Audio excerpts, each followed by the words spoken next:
Every time you flee from the presence of God, you're in trouble. Every time. Every time you miss your devotional life, every time you miss your time of prayer, every time you miss your time of reading the Word, as a Christian, you're in trouble. And every time you hear the gospel and do nothing about it, you're in trouble. You're in eternal trouble. Because living inside of your body is a spirit, and that spirit lives forever, either in heaven or hell. And you're taking a chance every time you hear the gospel and do nothing about it. It's not easy to be a follower of Christ. In this generation especially, it's hard to follow Christ.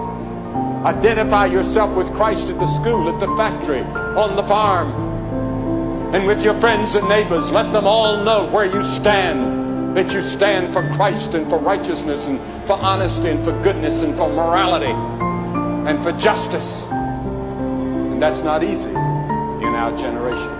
There's an easy road that's a broad road, but the end, Jesus said, is death and destruction and judgment and hell. It doesn't last long. Life will soon be over.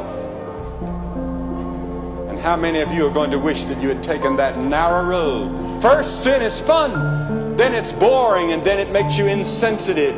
And there was a time when you were very sensitive to the Word of God.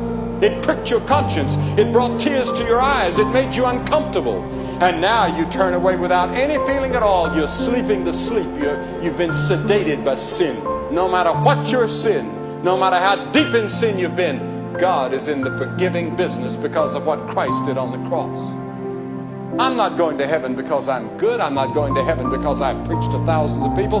I'm going to heaven like anybody else by the way of the cross, where Christ died for me.